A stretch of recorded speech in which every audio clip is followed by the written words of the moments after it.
No muthenya wa muthenya muthenya munene muno na wa rucio tondu kuria bunge ni kuraririo watho wa Kĩgĩna kana Ndereti igie watho wa Kĩgĩna na kwa hinda riri ni hindi Ndereti yo irambiriria kuria bunge-ini ya bururi na ndikwenda gutera kahinda ngomba gutwara mukomo nige gucoke ngumenyithie neti akurathie na mbere thiini wa bunge yo ya bururi ketuthie mukomo nginya mwena ucio through this report and be able to contribute, but you are not debating the report, you are debating the bill.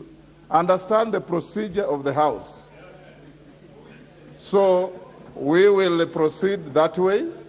We have not reached order number 12 yet, so let's call out order number 9.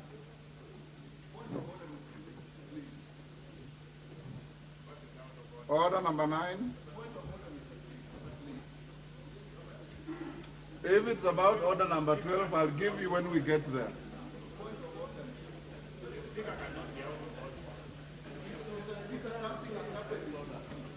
Give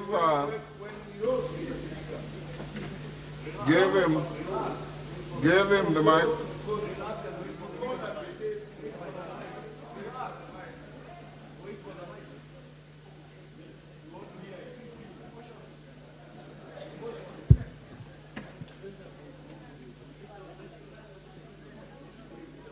Can you give the mic to Honorable Nyikal?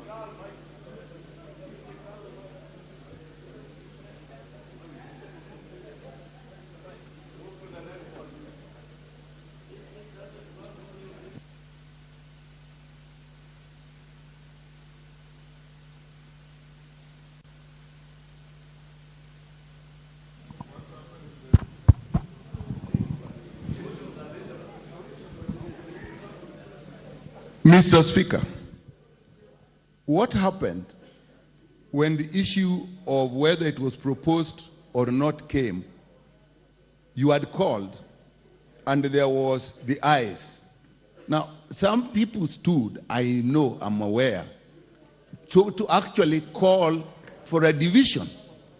So, Mr. Speaker, mine is to just say those of us who felt there's need for a division should also be given a chance. Those who are saying whether it was proposed, that was a different matter.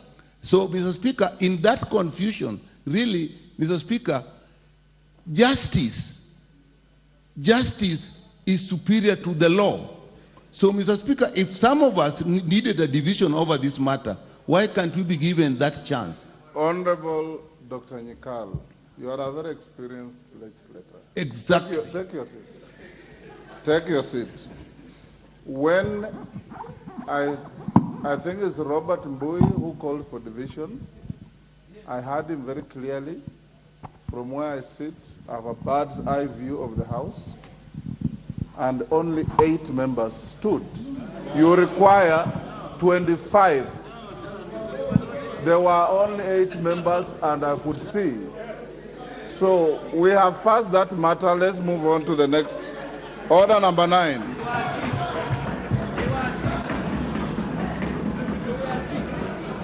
Order number 9,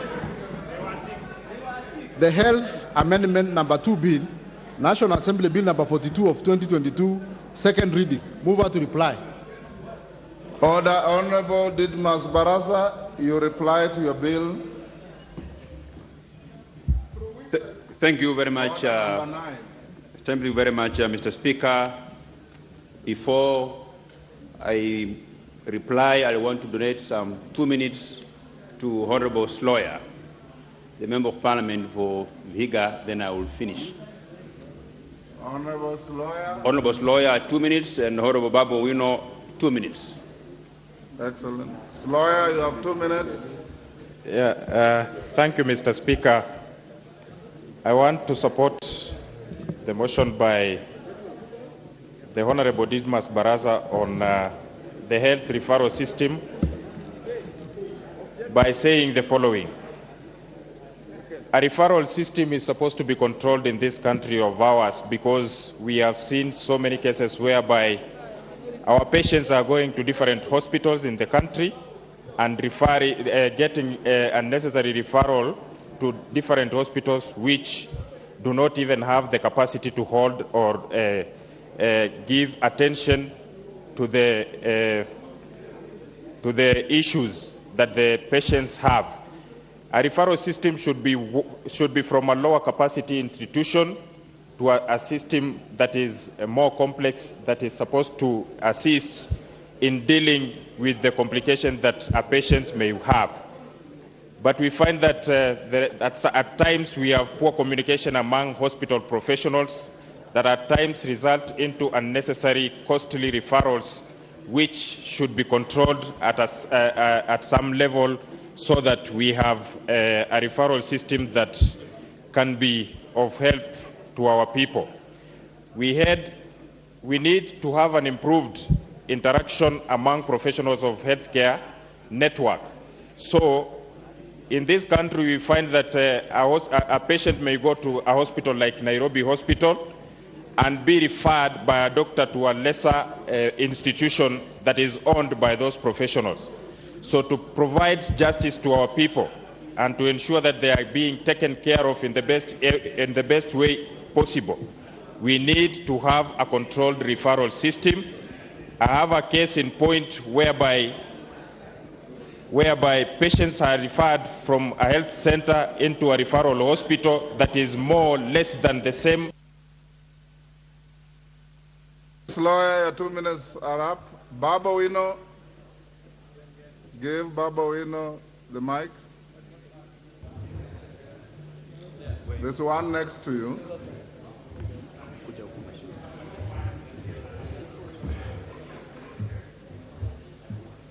Thank you. Thank you very much, Mr. Speaker. I rise to support the bill on the health. Mr. Speaker, in the Bill of Rights, the fundamental human right to life is enshrined in our Constitution. And Mr. Speaker, whoever goes against this right becomes repugnant to the natural laws and justice, and inconsistent and repugnant to the natural laws and justice. Mr. Speaker, our doctors take a Hippocratic oath to preserve life or to protect life, and our nurses take a Nightingale pledge to act professionally. Therefore, Mr. Speaker, if a hospital is referring a patient to another hospital, they should take care of that patient until such a time when that patient arrives into the referred hospital.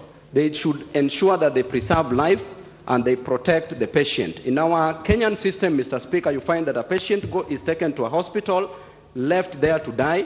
Procedures are being followed for this patient to be admitted in the hospital that they have been referred to. So therefore, Mr. Speaker, we have a right as a nation to protect and preserve life. Thank you. Who do you want to inform? Owino has finished his contribution, so you can't inform him. Honorable Didymus. Thank you, Mr. Speaker. Mr. Speaker, this bill seeks to compel the Ministry of Health and the hospital facilities to develop a referral system that will ensure that a person who has been referred to another facility for treatment, that person must be admitted seamlessly. The file of that patient should be sent electronically to the facilities upon which that patient is being referred to, so that upon arrival, that patient should not waste even a single minute, because it's a case that it must be attended to immediately, Honorable Speaker. Honorable Speaker, it also requires that the hospital upon which that is referring this person must continue to attend to this patient until that person reaches to the facility where he or she is being referred to. We have situations in this country, Mr. Speaker, where upon a patient being referred, there is nothing that will happen to that particular patient. He becomes helpless. No one takes care of him. The file is discharged, is closed, and we want to ensure that when a hospital facility refers a patient to another facility, they will continue taking care of this person until he or she arrives at the facility where they have referred that patient to.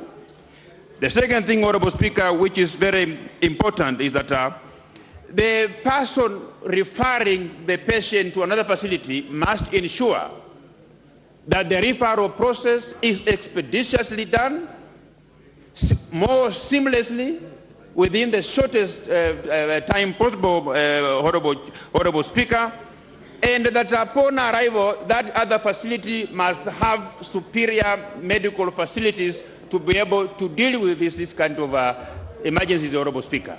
I want to ask members to support this bill so that we engage further at the committee of the whole House and improve this bill further. And I want to thank those who have supported, those who have made their contribution, those who have supported it, those who have opposed this. I have taken notes and I want to appreciate them, everybody, for processing this bill. Mr. Speaker, I beg to move. Honourable members, I'll now put the question, which is that the Health Amendment number 2 Bill, National Assembly Bill number 42 of 2022, be now read a second time. I'm satisfied that there is enough quorum to vote. So as members of that opinion say aye. As members of the contrary opinion say nay. Nay. The nays have it.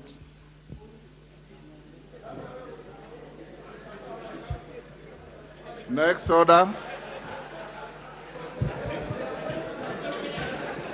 Order number 10, the Cancer Prevention and Control Amendment Bill, number 2 Bill, National Assembly Bill number 39 of 2022, first reading. Order. A bill for an act of Parliament to amend the Cancer Prevention and Control Act and for connected purposes. What?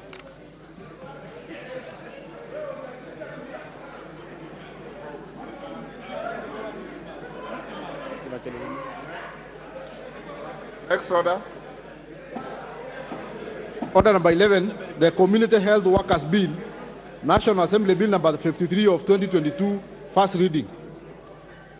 A bill for an act of Parliament to make provisions for training, registration, and licensing of community health workers, to regulate their practice, to provide for the establishment, powers, and functions of the Community Health Workers Council of Kenya, and for connected purposes.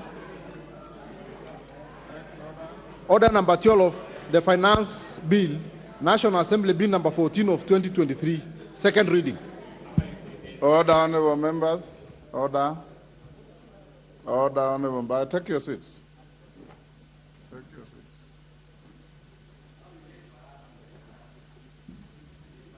Order, honourable members. We are now going to order number 12 that has been called out, the Finance Bill. This is a bill like any other. You know, in the budget cycle, there are always two critical bills, the Finance Bill and thereafter the Appropriations Bill. We are starting this bill, and the House Business Committee directed that we will debate this bill the whole of this morning, the whole of this afternoon, if there will be enough members interested in contributing. And depending on how the debate goes, it will then spill over not to tomorrow, but to Tuesday, because tomorrow the Minister of Finance will be here in the afternoon to make the highlights on the budget of 2023-24. In debating this bill, as you know in our own standing orders, the mover of the bill will have 45 minutes, and in the event that he's not done in the 45 minutes, the chair may indulge him to finish what he wants to present. Of course, at the end of the debate, his reply time is 15 minutes. Each member who will contribute will be entitled to 10 minutes, unless the House, in its own considered view, wishes to reduce that period so that more members can contribute, that I leave it to the House. As and when any member raises such an issue, the chair will consider either on its own or put a question to it. The leader of majority and the leader of minority, you will be entitled to 15 minutes each on this debate. And I want to encourage us that this is a bill that has generated quite a bit of extra parliamentary debate. Focus on the bill, debate the bill, and the time for mastering any amendments to the bill, as you all know, comes at the Committee of the Whole, which will probably come tomorrow, this afternoon, or on Tuesday, depending on how the interest in the debate goes. Everybody will be given an opportunity to debate. As usual, my screen is full. I don't know if it was full for the items we have already finished or for the coming bill, but we'll use both the screen and the discretion of the chair to pick members to speak. I encourage decorum. Your right to speak must be equal to your duty to listen. So those who speak must also be ready to listen to those who have listened to them. And that is the way debate should be in this House. So the chairman of the committee, you can now take the floor and move the bill. Yes, Honorable Farah. Mr. Speaker, thank you very much for that delivery. I want to seek the indulgence of the chair. Because of the widespread interest in this particular bill, exempting the leadership of the House, the majority leader and the minority leader here, I suggest that the rest of us be limited to 5 minutes. If you can't deliver a very powerful argument in 5 minutes, you can't even deliver it in 10 minutes. I've been in this House for 30 years and I know it. Bowen. Yes.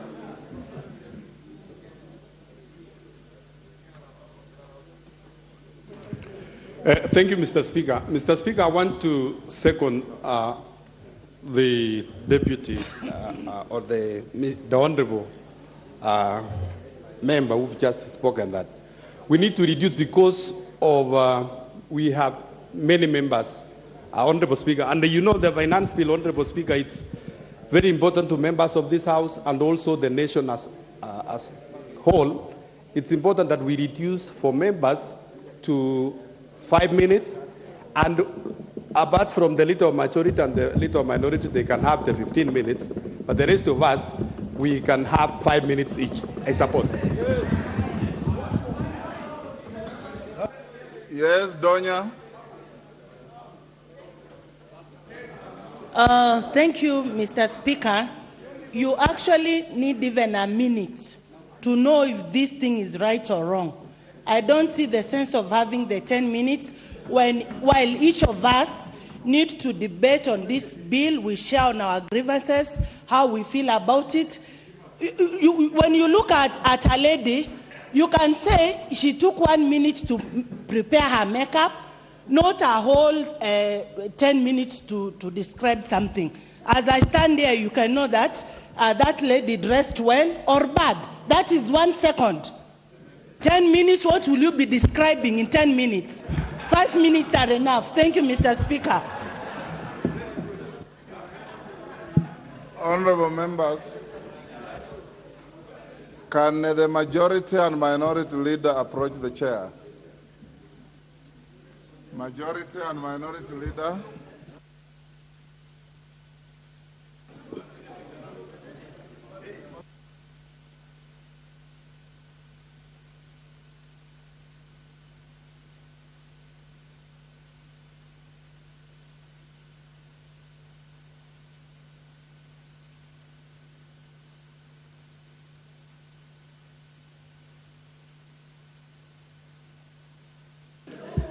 Order, Honorable Dr. Nyikal, please. Honorable Dr. Nyikal, you are one of the most seasoned members. Order, Honorable Dr. Nyikal. Dr. Nyikal, you know, apart from your long professional career in medicine, which controls human behavior sometimes, the chair has tremendous respect for you. And you are the last member I would expect age, profession, and experience to do what you are doing. Order, Honorable Dr. Nyikal.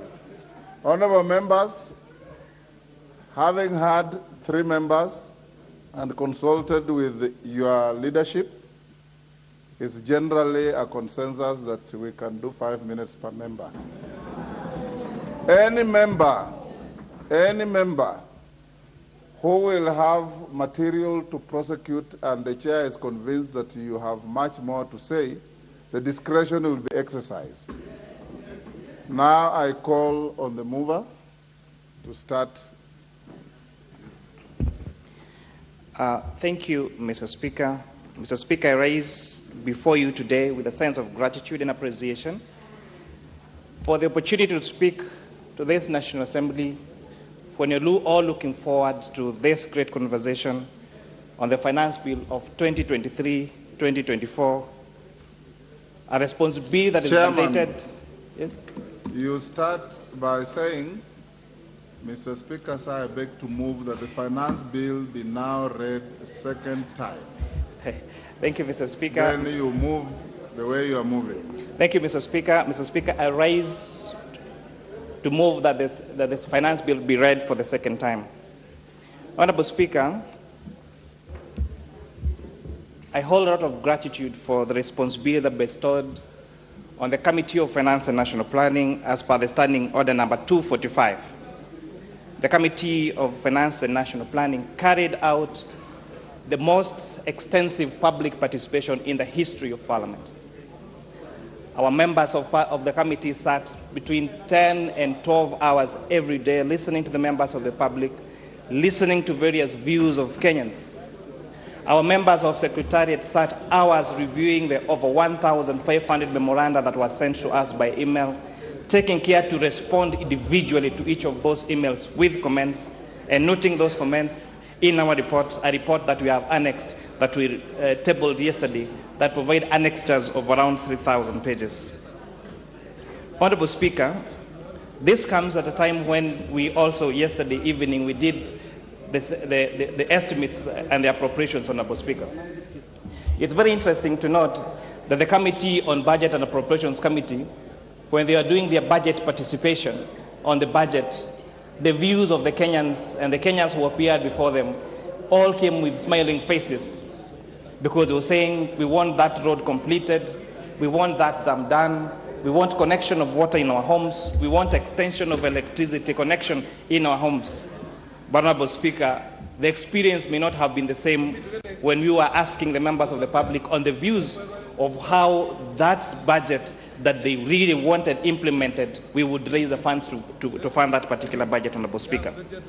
Honorable Speaker, before I go to materials on the facts of the bill, it comes at a time when this bill faced a lot of falsehoods and political, I would call it political assassination, Honorable Speaker. I've listened to the members of the public, I've listened to members of this Parliament, Honorable Speaker, debating on some matters that will be contained on the bill. And one of them, Mr. Speaker, that I really found interesting and really unfortunate is the miscommunication, for example, on compensation of insurance services. I had members of the public say that if, for example, I lose my leg and I get compensated, then I'm going to pay 16% of that compensation. I had members of the public and even members of this National Assembly say that if an insurable loss occurs and, for example, I lose my car through insurance and I get insurance compensation, then I'm going to pay VAT on that insurance compensation. But, Honorable Speaker, I would like to refer you to page 240 of the bill, clause 30, section 9, and I read verbatim. that where a bona fide owner of a taxable supply who has deducted input tax under subsection 1 is compensated for the loss, that compensation that includes VAT shall be declared and the VAT thereupon remitted to the Commissioner. Or B, if the compensation does not include VAT, the compensation shall be declared and subjected to VAT and the tax remitted to the Commissioner. Keywords here, Honorable Speaker, is taxable supplies. And I want to ask members of this House and members of the public, is the insurance compensation for your leg a taxable supply? Is a compensation of your car when you get involved in an accident a taxable supply? Is when the goods of your home get burned because of a fire, is that a taxable supply? And perhaps to get a little technical here, Honorable Speaker, what this clause purports to mean, where businesses actually hold goods that are vatable, then they would have paid input tax on those particular items. So if they get compensated plus the VAT that they ask for a refund, and then they go ahead and charge output VAT on those particular services, on those particular goods, Mr. Speaker, then it would have been deemed they received that compensation for VAT twice. So this double VAT refund is what this clause, Honorable Speaker, was trying to cure, and that is what is contained on the bill, Mr. Speaker. Mr. Speaker, I would like to draw your attention to our tax system in Kenya. Our tax revenue as a share of our GDP has remained consistently at approximately 15%. This stagnation is a cause of concern to the Committee of Finance and National Planning, and this is some of the issues that this particular bill, Honorable Speaker, wanted to address. In comparison, Honorable Speaker, with several African countries, Botswana's tax revenue per GDP is at 24%. Mauritius is at 18%. Zambia's is 17%. But Honorable Speakers, ours has remained consistent at 13% as of 2021. These countries, Honorable Speaker, have managed to achieve higher tax revenue collection rates. The disparity highlights, Honorable Speaker, is a need for us to reassess our tax policy and explore more effective ways of enhancing revenue mobilization. Honorable Speaker, I would like to talk about our economy for the past decade. We have witnessed an evolution in our economy with the emergences of employment opportunities in the digital market space. Additionally, a majority of jobs have been created during this period and have been in the informal sector, employing approximately 80% or 18 million shillings of our Kenyans in 2021.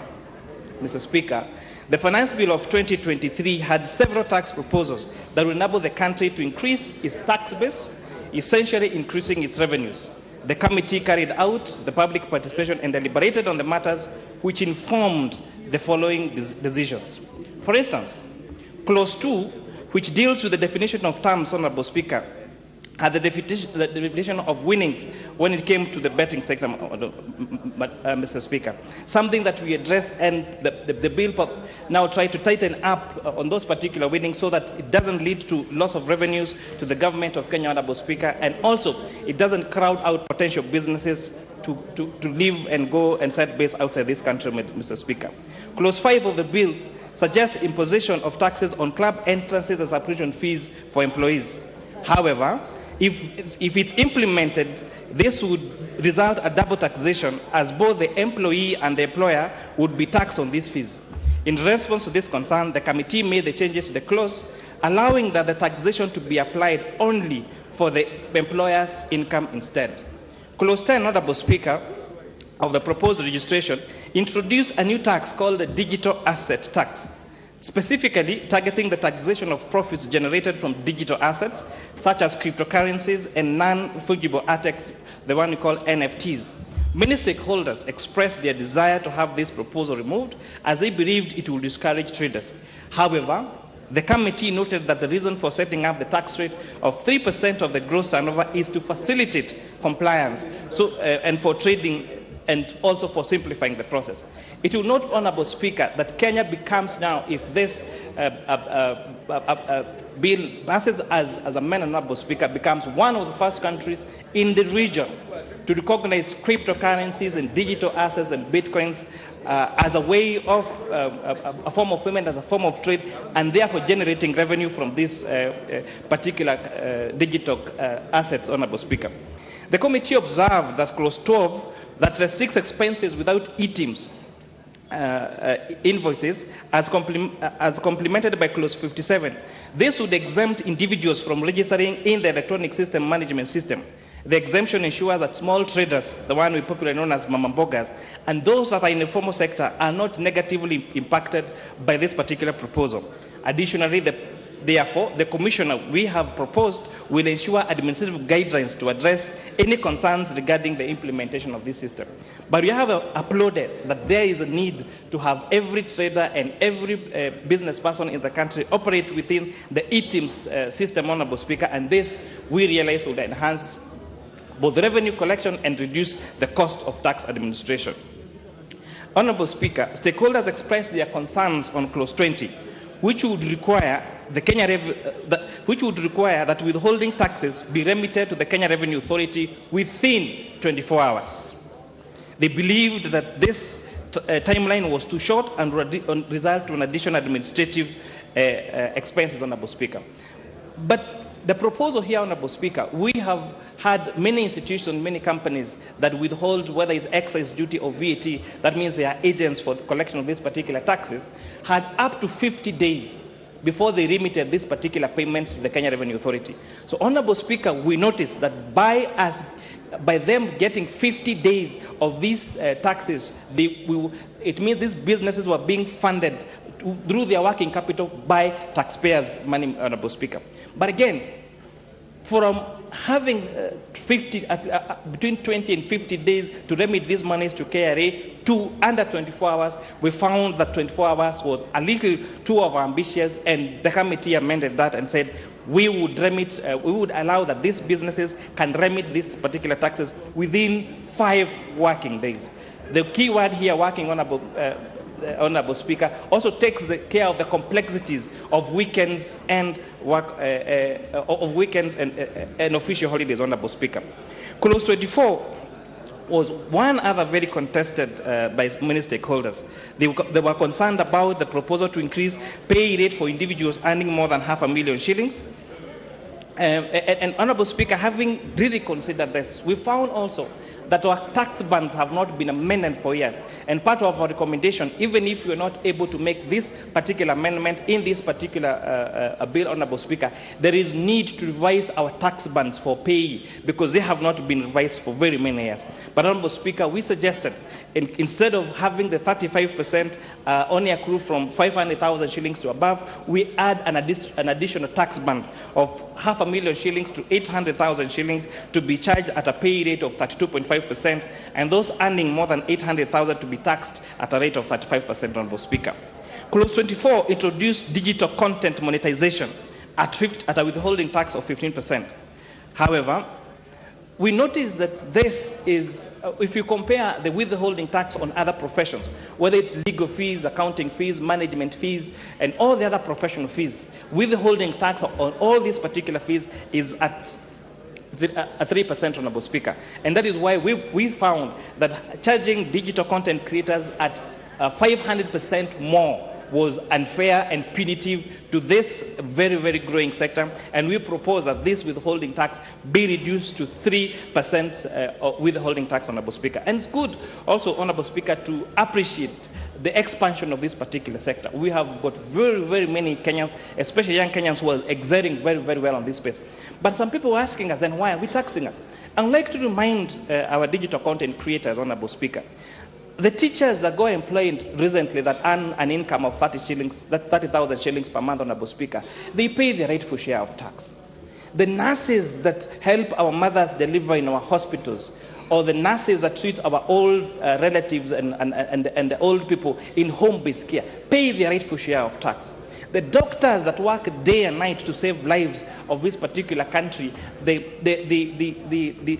emergency attendants that work in our ambulances pay their rightful share of taxes, Honorable Speaker. So we are really asking, we are not asking you to pay 15% or digital content creators, that is too much, but we are going to politely ask you to pay 3% withholding tax so that we can generate revenue to connect other people to the national grid of electricity in our villages so that they can also get a chance to also participate in this sector that you are in, Honorable Speaker. And I like the introduction of this has also opened a national dialogue about digital content creators. And they came and told us, now, next time we want you to incentivize us by reducing the prices of our cameras, of the video cameras that we use to generate this content, Mr. Speaker. And views that we have taken seriously as a committee, we will endeavor now to carry them on in our next report, Mr. Speaker. Clause 28 of the proposed increase of VAT on petroleum and liquefied petroleum gas from 8% to 16%, Honorable Speaker, was a very contended issue, Honorable Speaker. But what has the committee done?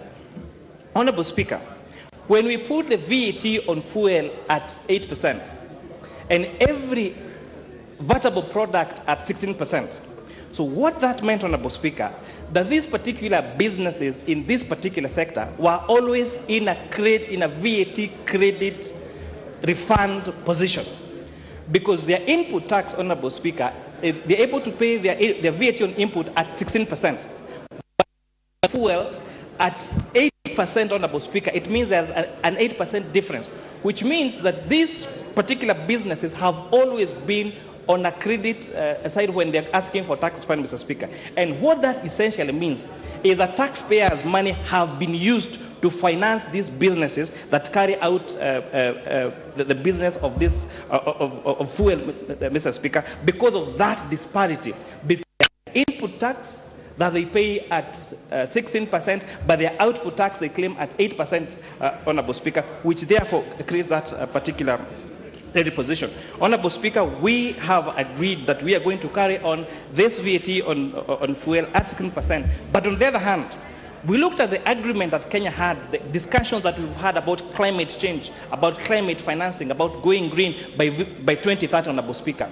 And we have this, and we recommend to this House that we adopt other measures that are going to ensure our Kenyans against this increased cost of VAT, and making sure that in moving forward, that the cost of green energy is going to be way cheaper, and therefore reducing the need for use of these fossil fuels, Honorable Speaker. And that's why, for example, we have zero-rated both LPG gas and LPG cylinders, Honorable Speaker. And this is not just exempting them, but by zero-rating them, we are making these particular manufacturers and traders on this particular aspect, business, Mr. Speaker, to be allowed to claim their input tax at 16%, which therefore means that if these proposals are carried on by these businesses and this advantage being transferred to the consumers, we are going to see the price of our LPG gas and LPG cylinders go down by 16%.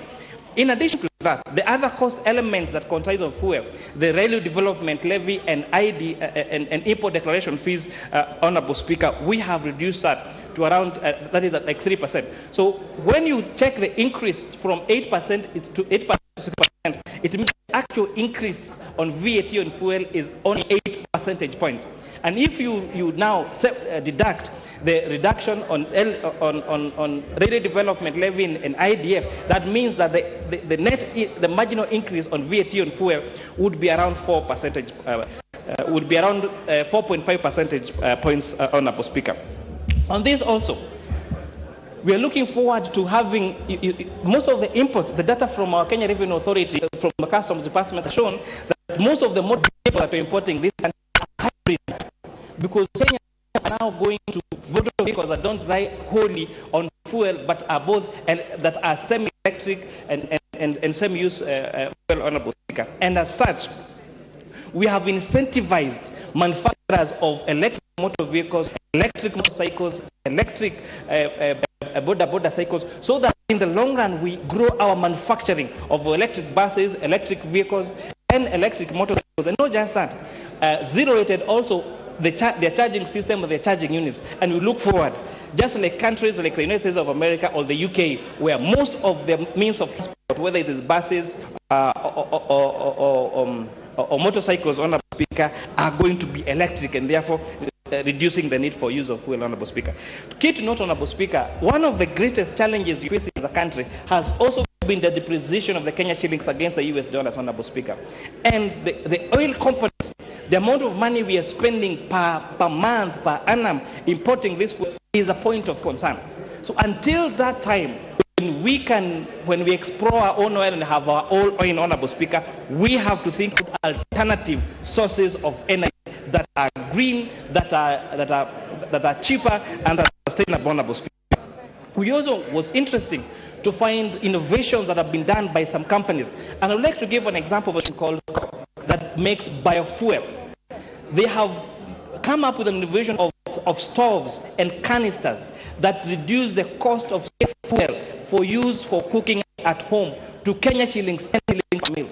That it can cost you at least around 10 shillings to prepare a meal at home. And how much does that cooker and that canister cost? Only 1,500, Mr. Speaker. And these particular institutions, we have seen them expand across the country. And if we continue to incentivize use of clean energy for food, we are going to get away from these fossil fuels and reduce the pressure on our imports, Honorable Speaker, therefore leading to a stabilization of our shilling and make the movement of particular sectors and our consumables much more cheaper, Honorable Speaker. Honorable Speaker, our committee also introduced an amendment to the first schedule of VAT Act, incorporating taxable food supplies that are made for the school feeding program acknowledged by the Cabinet Secretary of Education, Honorable Speaker. During a time when you're talking about hunger, when you're talking about food security, Honorable Speaker, and our school children, and our school-going children, we have seen efforts even by county governments.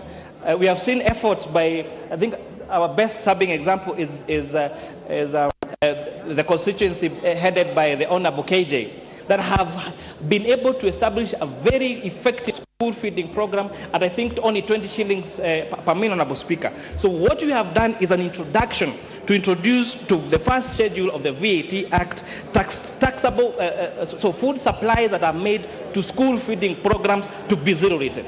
This means that those school feeding programs that are counties, that different institutions are trying to start in our schools then are going to be incentivized and are going to grow, Honorable Speaker. And I think another example is what Mombasa Cement is doing in Mombasa by having a school feeding program that almost feeds all school-going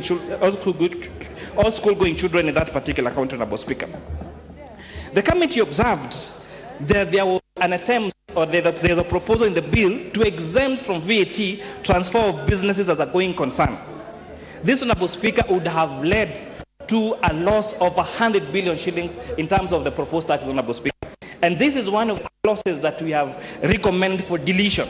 So that if when I transfer my money from my bank account, from one bank account to another bank account, I pay VAT and I pay excess duty. When I transfer money from my M-Pesa account to someone else's M-Pesa account, even when I'm transferring money from one of my M-Pesa lines to my other M-Pesa line, I get to pay a tax. Why would we exempt transfer of businesses as a going concern from taxation? From the calculations given to us by the Budget Parliamentary Office, this was going to lead to a potential loss of 100 billion shillings, money that we have now got back in the bill, and therefore the deletion of this particular clause would mean that we will be able to raise an additional 100 billion shillings, Honorable Speaker. Clause 36 was another contended issue, Mr. Speaker. This clause required, if you went to court and you had a tax dispute, and you went to tribunal, and you lost the case, if you wanted to appeal your case, you would be required to deposit 20% of the disputed amount with Kenya Revenue Authority. We found that this was a violation of the rights of taxpayers to access justice. It was unfair to require somebody who seeks legal redress because they feel aggrieved to be required to pay a deposit of 20% for it. And, Honorable Speaker, we urge this House to carry on the proposal for deletion of this particular clause, Honorable Speaker. Clause 43B, 4, 5, 6, and 7 Honorable Speaker, again, I had extensively talked about that particular matter. Let me get to clause 59. The deletion of clause 59 from the bill, Honorable Speaker, was about the Tax Procedures Act and general provision relating to objections and appeals. And this, Honorable Speaker, was opposing restrictions to access to justice, and a proposal that, Honorable Speaker, we say they be deleted.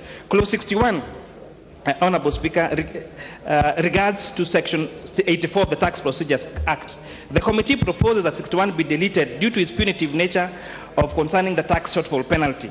Currently, Clause 61 imposes penalties for tax shortfalls without taking consideration of innocent and inadvertent errors made by taxpayers. Honorable Speaker, this clause said that if you underdeclared your taxes, or the Kenya Revenue Authority felt that you had underdeclared your taxes, that they would penalize you for it. And we felt it may not have been deliberate. It could be an accounting error that was done when you're filing your returns, and therefore we have deleted that requirement for that particular penalty to be imposed on taxpayers. Clause 62 on penalties for failing to comply with the Electronic Systems Act. This amendment is to insert a new section 86 that aims to modify the penalty provisions related to non-compliance with the electronic tax system, making the penalty more reasonable and conducive. Honorable Speaker, this particular proposal was recommending that if you were not on e-TIMS, or if you were found that you needed to issue an iTax receipt but did not issue one, then you would be fined 10 times more. You'd be required to pay a fine of 10 times the amount that was tax due. Honorable Speaker, in as much that we want to enforce compliance with this particular tax system, we felt a fine of 10 times more was too punitive, and Honorable Speaker, we propose that the penalty only be 2 times of the tax due, Honorable Speaker. Honorable Speaker, we are proposing an amendment to the bill to include a new clause 67, and this, Honorable Speaker, it wants to address the powers granted to the Commissioner regarding the adjustment of specific rates of export levy. Currently, Section 5(4) allows the adjustment of the specific rate of export levy to account for inflation. However, it is proposed that this provision be removed as it mirrors Section 10 of the Excess Duty Act. Clause 6 of the bill already seeks to eliminate the Commissioner's power to adjust specific rates of excess duty based on inflation. The rationale behind this proposed amendment is to ensure consistency in the treatment of specific rates for both export levy and excess duty, Honorable Speaker. Clause 76 of the bill on the deductions of the National Housing Fund, Honorable Speaker. Another very contentious issue. We listened to the view of Kenyans, and Kenyans told us it is a good thing to make houses affordable to the public. It's a good thing that somebody who rents an apartment in Kĩgĩna or in Section 58 or in either part of the country and pays rent have an alternative of paying the equivalent of the rent but get to own that house at the end of a particular period, Honorable Speaker. Mortgages, access to mortgages still remain a privilege of the high-end people in this particular market, Honorable Speaker. We agreed, and every stakeholder that we met told us, yes, it's going to lead to job creation.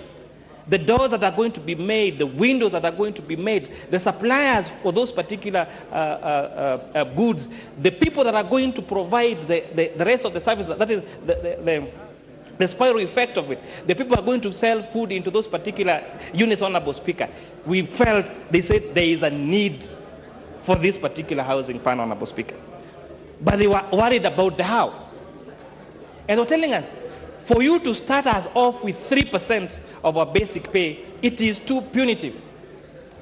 They told us, and one of them, I remember, looking at me on the face and telling me, Honorable Chair, if we cap this particular housing fund to 2,500 shillings a month, and you tell me that I'm paying 3%, you're not paying 3% of your basic pay. You're actually paying around 0.0045 of your basic pay. And they said, this is discriminative. We feel that you people that are earning a lot more want to pay much less than us. Because I get to pay my rightful share of 3% if I'm earning around 80,000 shillings a month, but you who is earning 500,000 shillings, because you have capped that contribution to 2,500, you pay 0.0045%. Honorable Speaker, we listened to the view of these Kenyans, and we propose a reduction in the housing fund contribution from 3% employer and 3% employee to 1.5% employee contribution and 1.5% employer contribution, Honorable Speaker.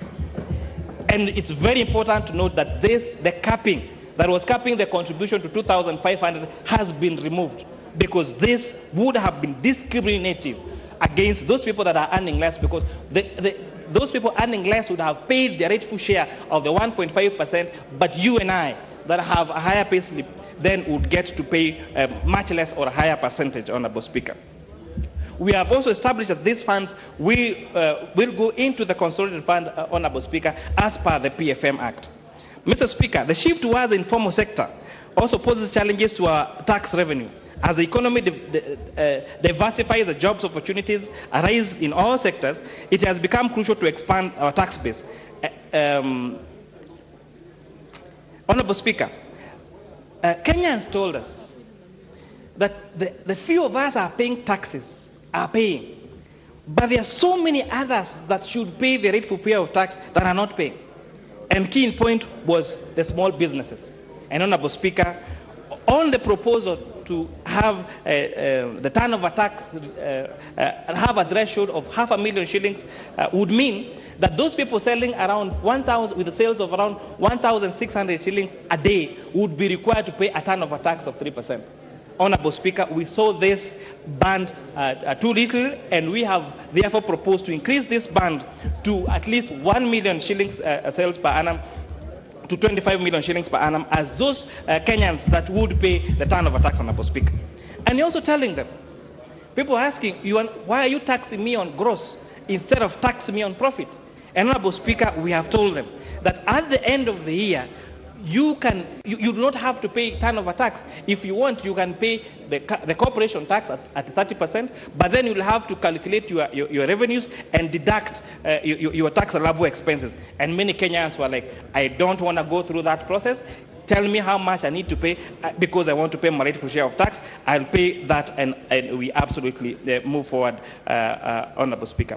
With those many remarks, Honorable Speaker, I really would wish to thank the members of the committee. It was very tedious work. It was a lot of work. Most of us still have a back problem even now. Our members of Secretariat, they have been doing almost 24 hours of work to make sure that we put this particular report in order, Honorable Speaker. And because I want to give as many honorable members as possible to contribute to this particular matter, I only have one last statement to make, Honorable Speaker. The difference between tax exempt and zero rated. This, I find it quite baffling that we use tax exemption and zero rate interchangeably. They are as different as heaven and earth. Because when services or products are exempted from tax, it means that those businesses cannot claim their input tax.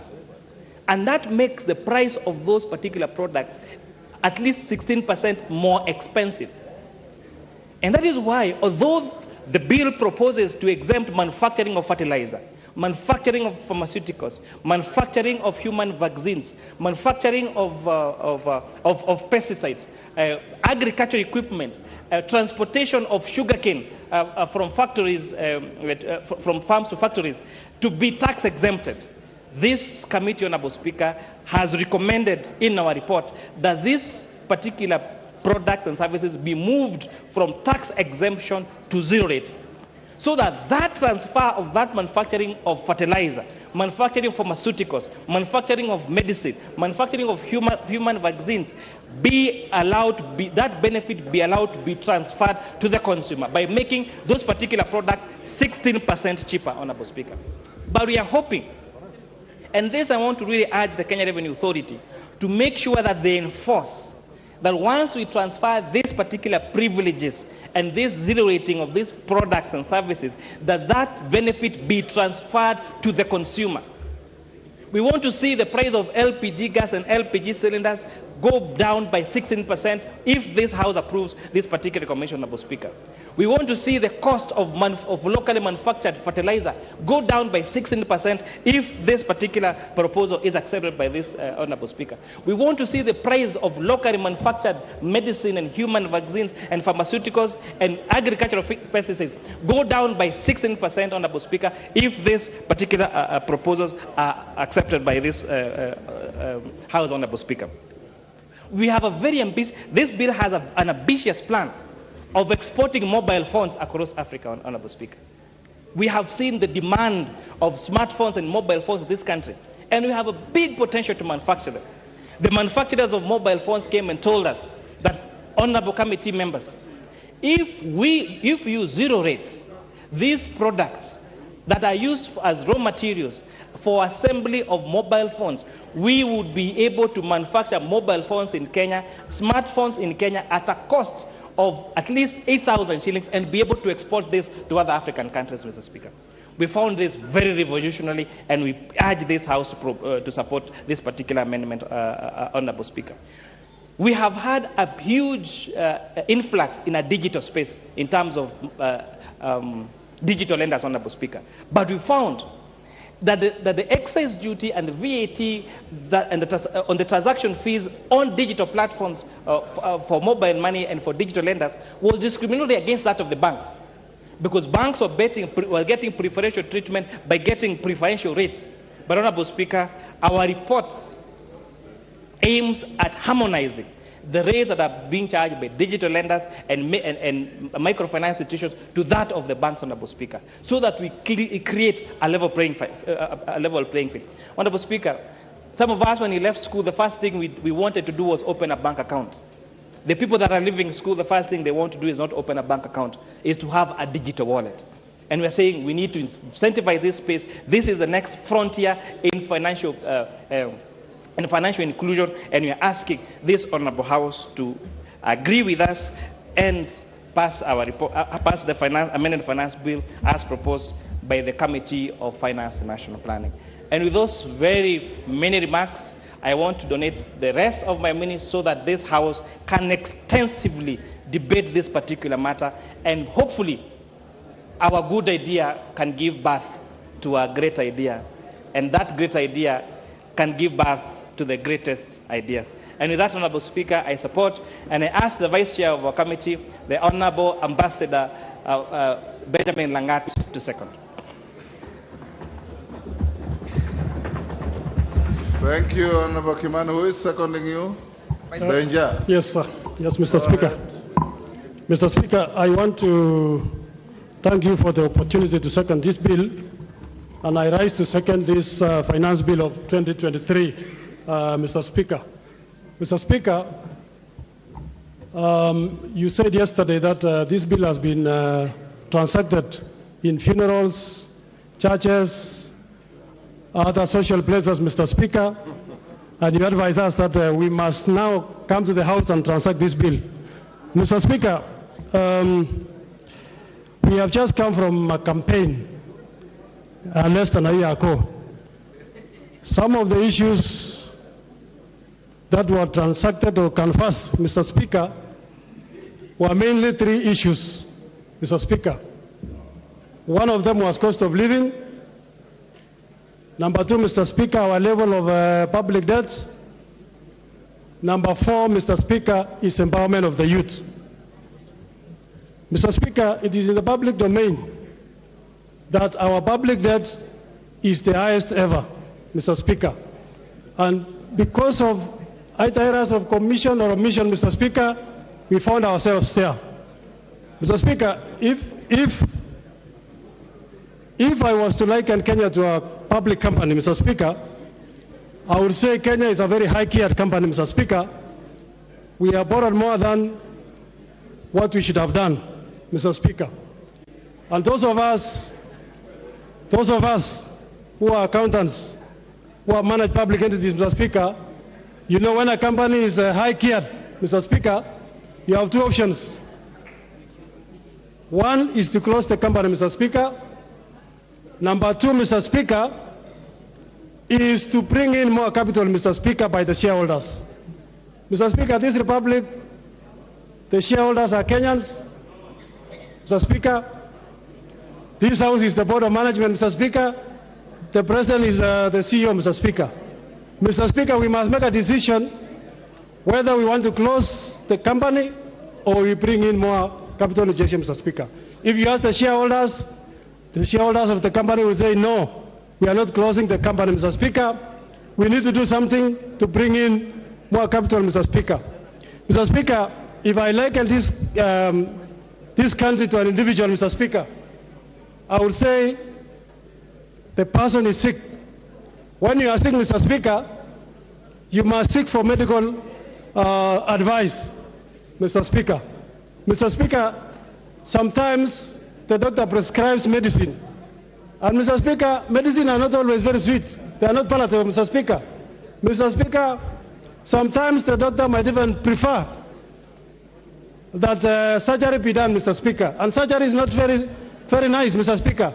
But, Mr. Speaker, we must do it because that is the only thing that remains to be done. Why am I saying that, Mr. Speaker? This country is faced by very serious problems of public debt, very serious problems of cost of living, very serious problems of the need to create employment, Mr. Speaker. And, Mr. Speaker, if we continue doing things the same way we used to do, Mr. Speaker, it can only be the results are the same. We'll continue borrowing, Mr. Speaker. We'll continue not having employment for our youth, Mr. Speaker. So, Mr. Speaker, I'm only saying this bill is good because it proposes radical changes, Mr. Speaker, to help us to resolve the problems that will come, that we are in now, Mr. Speaker. Mr. Speaker, the question is the process nice? Mr. Speaker, it may not be nice. But, Mr. Speaker, we need to take those decisions so that tomorrow is better than today, Mr. Speaker. Mr. Speaker, I want to thank the members of the committee because we sat and we listened to members of the public, Mr. Speaker, through a public participation process. Mr. Speaker, I'm a former chairman of this committee in the 11th Parliament, Mr. Speaker, and I can confirm there has never been an interest in finance bill more than what I saw in this one, Mr. Speaker. Mr. Speaker, we received almost 200 representations from members of the public, organizations, professional organizations, Mr. Speaker. And, Mr. Speaker, I want to inform the House that we listen to them, Mr. Speaker. And the question is, does the bill have issues? Yes, there are small issues. But, Mr. Speaker, I'm happy to report to the House that more than 60% of the concerns of Kenyans, Mr. Speaker, we have carried it in our report, Mr. Speaker. And so, members, when you are reading the bill as it is now, you read it together with the report which was tabled yesterday, Mr. Speaker. Mr. Speaker, I want to say that all the matters that were of contention, we were able to give it a hearing, and a recommendation will be put to this House, Mr. Speaker, to make sure that we alleviate the fears of the public sector, Mr. Speaker. Some of the issues include the excise duty on both manufactured goods in the country and imported goods, Mr. Speaker. And the stance of the committee, Mr. Speaker, throughout was that we must support local manufacture. We must give competitive advantage, Mr. Speaker, to our manufacturing sectors, Mr. Speaker. Mr. Speaker, if we were to industrialize, if we were to give jobs to our youths, we must see how to incentivize the manufacturing sector, Mr. Speaker. And that is why some of our proposals are actually deleting the proposals to tax excise on locally manufactured raw materials or goods, Mr. Speaker, so that our companies, we can encourage local manufacture, Mr. Speaker. Mr. Speaker, one of the other proposals in this bill, Mr. Speaker, is the export levy, Mr. Speaker. Our exports are always less than our imports, Mr. Speaker, because we don't export much. And that's why that levy is there in the bill to make sure, Mr. Speaker, that we build our exports. When I come from a tea growing region, which is the major export product in Kenya, Mr. Speaker. When we talk with them, Mr. Speaker, they tell you we only export to maybe 4 countries, 3 countries in Africa, 4 countries in European countries, Mr. Speaker. Mr. Speaker, that's a very dangerous situation. We need to build our export markets for our coffee, for our tea, Mr. Speaker, for our avocados, Mr. Speaker, and the services, Mr. Speaker. So this bill, although we seek to get the money, we are also saying we want not to tax the local manufacturers, Mr. Speaker. So, Mr. Speaker, I'm happy that as a committee we listen to the members of the public, and I want to encourage the House. It will be a serious issue, Mr. Speaker, to pretend that we want the status quo to remain, yet at the same time we want changes. I know our friends from the other side, because I've heard them talk, Mr. Speaker. It will be wrong for us to say we remain status quo, yet you want changes, Mr. Speaker. We must do something to bring changes, Mr. Speaker. And we must be willing, Mr. Speaker, to take the necessary painful decisions now, so that, as I said earlier, tomorrow is better than today, Mr. Speaker. Mr. Speaker, so that I give time to other members, I want to say I support the bill, including the amendments. I second the bill, including the amendments that will be brought at the right stage, Mr. Speaker. And I want to encourage all the members to rise to the occasion, Mr. Speaker. We become bold. We reduce our public debt, Mr. Speaker. We increase our revenues, Mr. Speaker, so that we become a very self-reliant country, Mr. Speaker. Mr. Speaker, if we continue the same, we can only increase the public debt. If we continue the same, Mr. Speaker, we'll continue building up pending bills, Mr. Speaker. Mr. Speaker, yesterday we passed estimates, and all the members were happy. Of course, our members from the other side were not there. But, Mr. Speaker, I heard the chair of budget say we have given 613 billion to education. I heard him also say we have given double the allocation to health, Mr. Speaker. Mr. Speaker, that promise will remain a promise if we do not pass a finance bill that will help us to raise the necessary revenues that our country needs. Mr. Speaker, I'm looking in future, Mr. Speaker, that we will be able to raise enough revenues. We borrow zero, Mr. Speaker. I'm looking for a day, Mr. Speaker, we are able to lend to other countries, Mr. Speaker, because we have raised more than enough revenue, Mr. Speaker.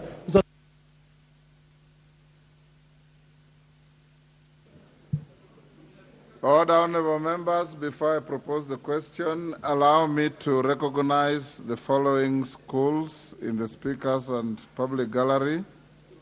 St. Francis Secondary School, Mwea, Kirinyaga. Al-Amin Stare, Nairobi. Kinderville School, Mavoko, Machakos. St. Hannah's School, Westlands, Nairobi. On your behalf and on my own behalf, I welcome the students and their teachers in the House of Parliament.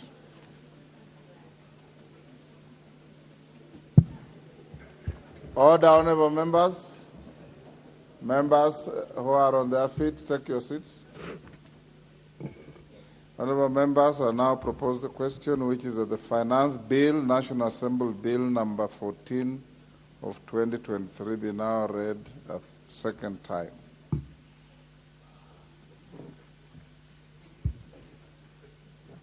As usual, the screen is full.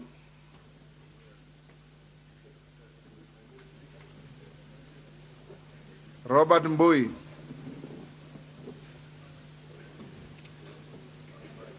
Thank you, Mr. Speaker, for this opportunity. Mr. Speaker. Compose your thoughts and deliver your messages in 5 minutes. One more because you've taken part of it. Mr. Speaker, first and foremost, I want to say that this is the most contentious finance bill since I was elected in this House in 2013. In fact, Mr. Speaker, this is so contentious that I look at it like a drum of poison. And Mr. Speaker, when I listen to the mover and the seconder, they've mentioned some amendments. They're proposing a few things that are in the bill that are okay. It's like saying that they have put a teaspoon of sugar in a drum of poison. Mr. Speaker, for me, I think this bill is something that we must reject in its totality. Mr. Speaker, the economic situation in this country is very dire. Kenyans are struggling. Kenyans are suffering. Mr. Speaker, very few Kenyans can actually put 3 or 4 square meals in a day on the table. Mr. Speaker, Kenyans are asking themselves, do we put food on the table for our children, or do we pay fees, do we buy clothes? Everything is difficult. Life is difficult. Mr. Speaker, that is one of the reasons why you saw our team of Azimio going to the streets, because we are feeling that somebody needs to start caring for the hustlers. Mr. Speaker, 1,000 shillings a few months ago could buy, maybe even fill a paper bag. Mr. Speaker, today, with 1,000 shillings, you cannot even buy 2 kilos of sugar, 2 kilos of unga, 2 kilos of cooking flour. I mean, it's already finished, Mr. Speaker. So I'm telling you, it is a very bad situation. Now, this bill, when we heard that there was going to be some proposed amendments, we thought they would deal with those things that are affecting the cost of living. 16% VAT on petroleum products has been retained. Mr. Speaker, what does that mean? That the cost of everything transported, goods and services, will go up. The cost of electricity will go up. Mr. Speaker, there is also advance tax that has been proposed on personal public service vehicles and, of course, on transporters. Again, Mr. Speaker, the minute you increase taxation, what it does, Mr. Speaker, is that will be passed on to the end user. And, Mr. Speaker, the end user is that person that we call the hustler. Mr. Speaker, who will speak for the hustlers? Mr. Speaker, our turnover tax, which is a tax on doing business where there is no profit, has gone up from 1% to 3%. Mr. Speaker, how do you tax people for having the dream of opening up a business? And we are being told that those at the bottom of the bracket are going to be raised, they are going to be assisted. Mr. Speaker, this was a hoax. Now Kenyans can see for themselves that there was never any good intention from this Kenya Kwanza regime. Mr. Speaker, this House must stand up to be counted. And this House must listen to the voice of Kenyans. Over 93% of Kenyans have said we reject the finance bill. 93% of Kenyans, those that voted for us. Mr. Speaker, I am shocked that members of the House can stand up and say, despite the fact that our voters are unhappy with the bill, we shall continue and vote in its support. Mr. Speaker, yes, there's a point of order from the majority leader.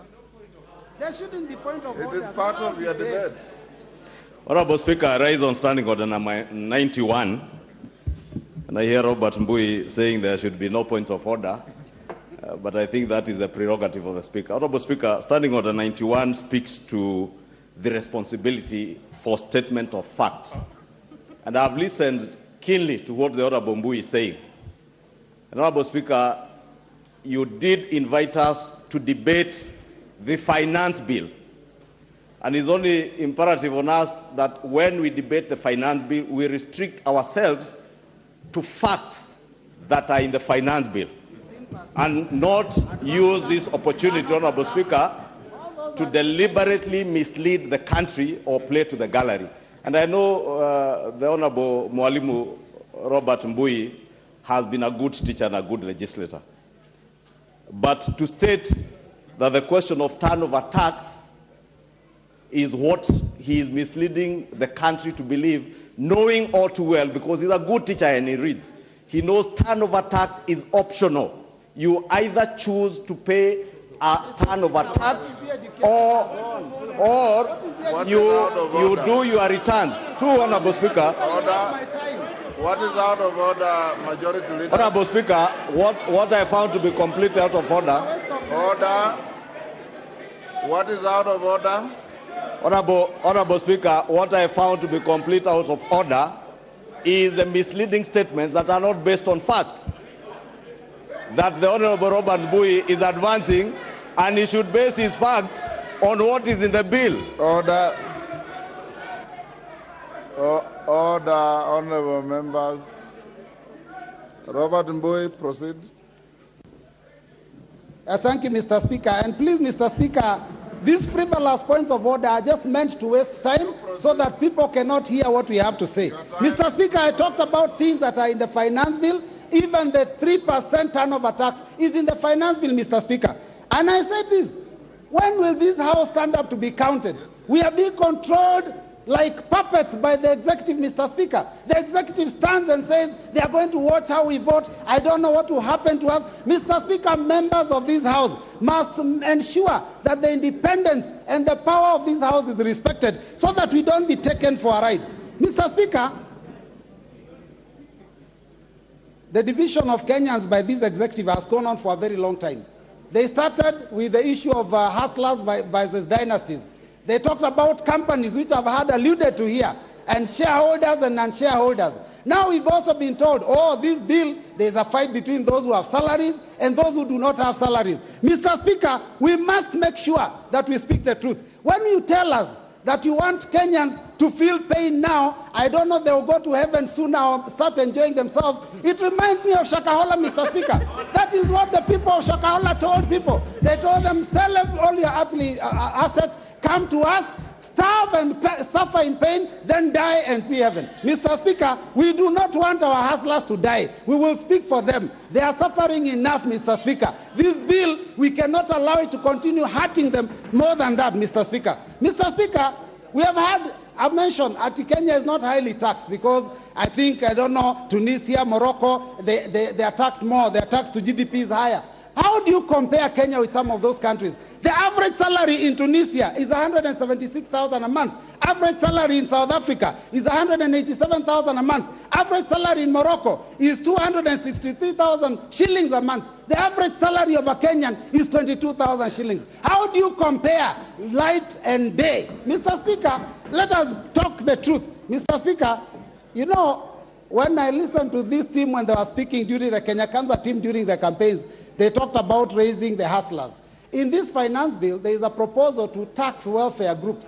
Welfare groups are those chamas of our women when they put money together, Mr. Speaker, so that they can do table banking. 1,000 shillings each, they put it together, then it is taken by one. Now this team wants to tax that money, take money that these women have worked hard for, the hustler women of this country, the mamamboga, the boda. Can you people be fair to Kenyans?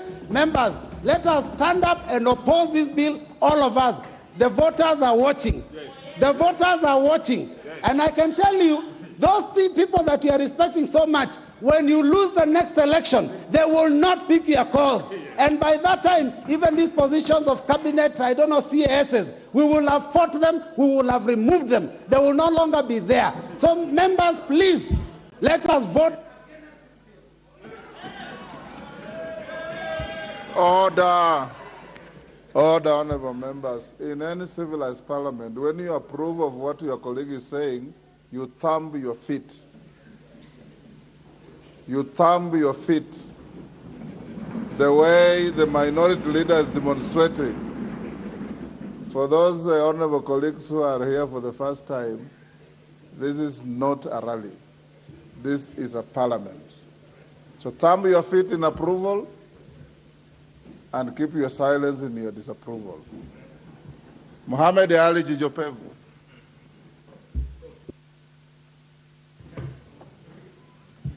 Asante sana Mheshimiwa Spika.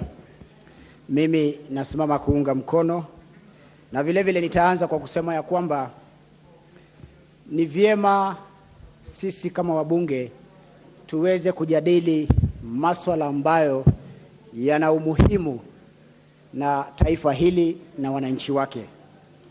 Ikiwa tutaanza kufanya mazungumzo ya kuleta uvumi na fitina, basi hatutakuwa tunasaidia mwananchi wa kawaida.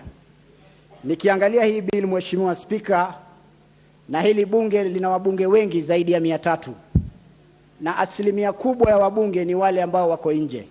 Na hawa wabunge wakifika katika majukwaa wanaenda kuchochea wananchi pasi na kuwaambia ukweli.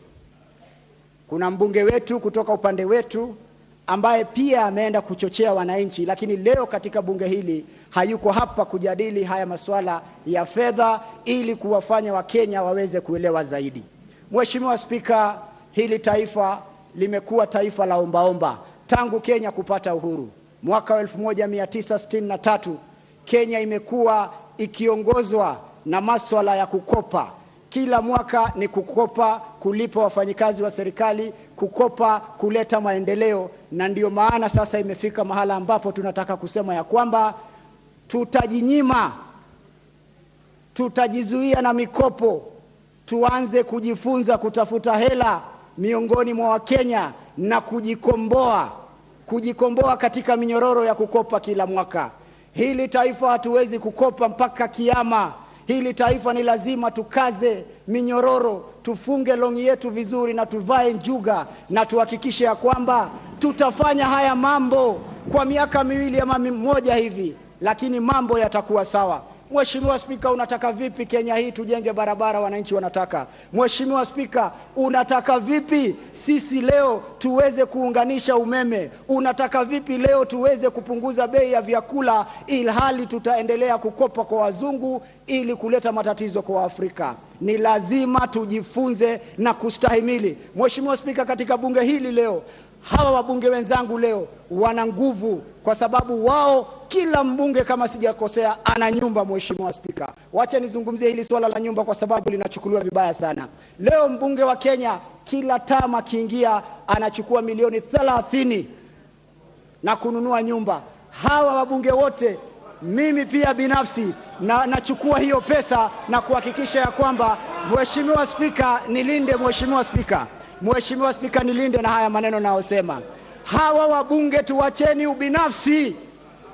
ubinafsi kwa mara ya kwanza. Tufikirie hawa wananchi. Ni lazima tujinyime, ni lazima tujiadhibu ili tuweze kukomboa hawa wa Kenya. Leo unataka kupinga mswada, leo unataka kupinga bill kwa sababu ya kutafuta umaarufu, siasa za populism.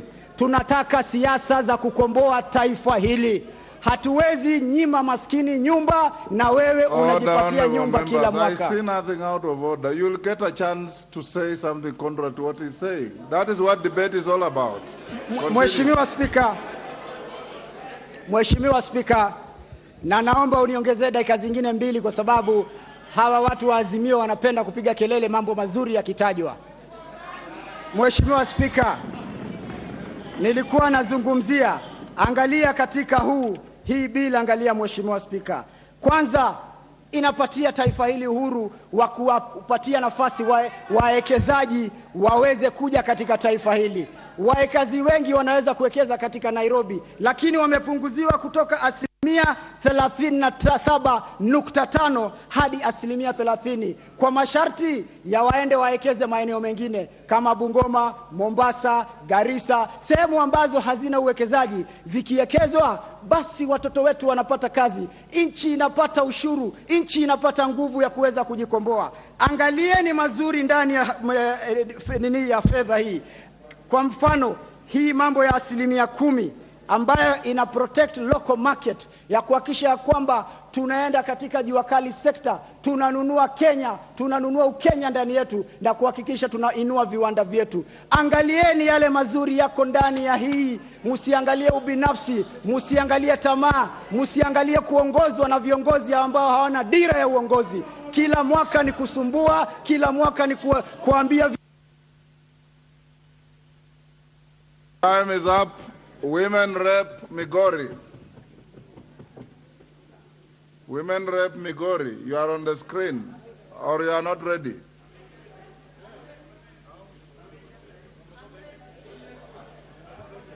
If you are not ready to speak, please take out your card from the screen to free for others. Go ahead, Women Rep Migori. Thank you, Mr. Speaker, for giving me this opportunity.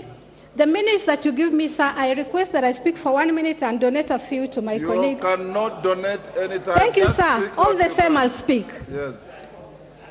My opinion is this, and I speak as a member of parliament for Migori County.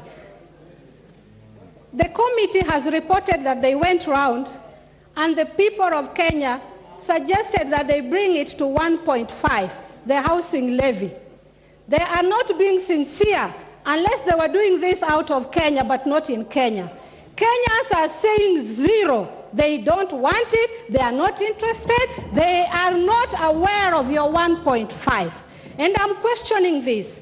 If you are dishonest, even after speaking to wananchi, where is your honesty? Chair, You said that people told you that they want 1.5. Right now, I'm receiving calls and SMSs, and they're telling me, Fatuma, speak for us. In Migori County, Kenya at large, we are not aware of that 1.5. You never visited Migori. I believe you didn't visit anywhere other than your small offices. You sit there, take coffee, and make decisions for Kenya. We are telling you we are not interested in your levy. We want food on our tables. Our children are going hungry. We don't need houses. We are living in our grass thatch houses. We are comfortable with those houses. All we want is food. And as a youth, I'm telling you, shame who? Shame on you. I am not aware of your input. And I'm telling you, you should be ashamed. You are lying either for yourself or for your government. As the people of Kenya, as a youth, I am telling you, whatever you promised us in your agenda, keep your agenda and stop shaka-hollering us. We are not interested in your house. It will not even come even if we give you 100% levy. We know the truth that you don't keep your promises, and you're not going to twist us in this.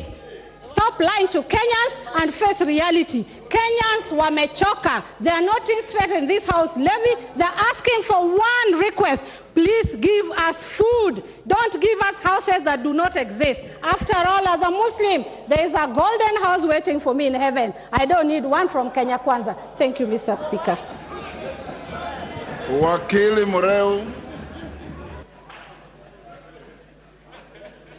Wakili Mureu. Rendigiri.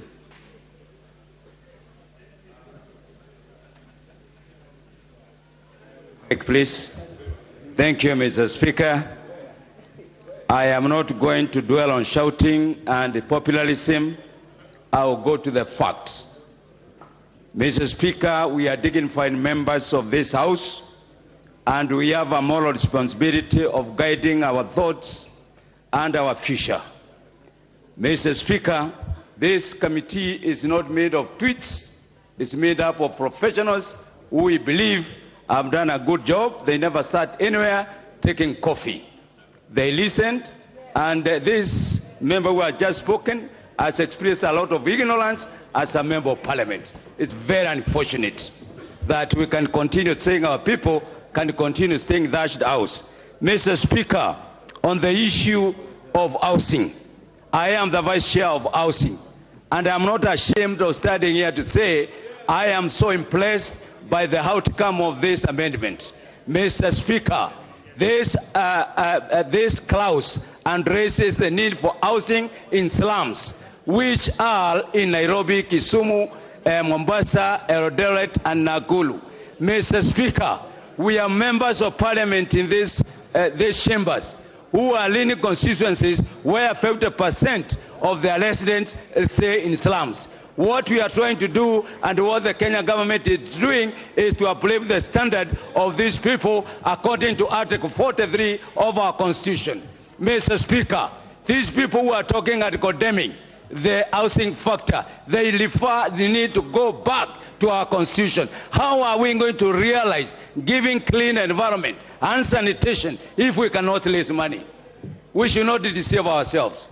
I think the politics of populism, I am shocked. Even the members of parliament for Kasarani, Madale, Kebela, they are all seated here shouting and condemning the people who they are reading. And you are sitting, you are staying in a 5-bedroom house, 5-star house, and here you are, the government is giving a long-term solution to the problem, yet you are here trying to teach us on how to think. We are not going to think that way. We want to have a future for our people. Mr. Speaker, we want to create affordable housing for our children and generation to come. We have to have a fund that is going to do this. Mr. Speaker, this bill is not only creating houses, it's also creating employment for our children. That is the concept of housing. It is going to make utilization of our local resources, and it's going to enhance manufacturing, and it's going to create businessmen. So we are dealing with a very global and major issue, not the trivial aspect of just the shelter. Mr. Speaker, the finance bill has raised the issue that every Kenyan is saying, Mama Mboga want road, Mama Mboga want education. Mama Mboga want electricity. Mama Mboga want health services. How is the government going to provide this if we are not going to raise money? The former government utilized our coffers when they were exiting, and the people in front leading the Azimio brigade, they are the same battalion that took off with the money that was left at the treasury. Shame for you to stand there and tell Kenyans that the living standard. Listen, you took a lot of debts. You left this camp.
Mundu nikite ihindi na hakagia kironda tuga ni emergency agire guikara ihinda inene atatoretwo thieta nigetha tukahita jams.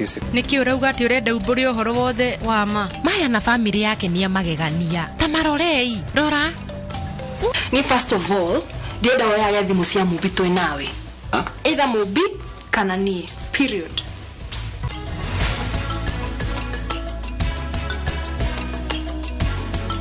Shield your families from germs. When Dettol is a part of every household bucket, then you and your family can stay protected from up to 100 illness-causing germs. Everyday use of Dettol keeps my loved ones protected.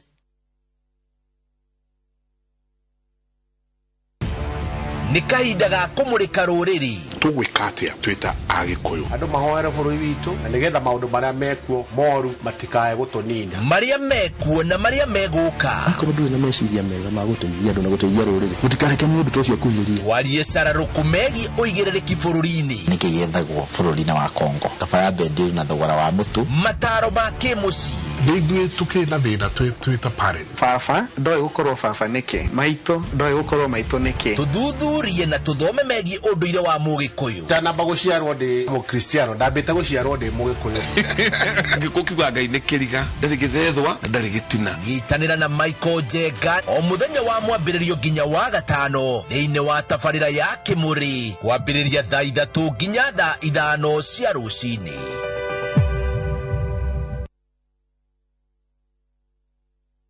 VK Ibambe na View Travel.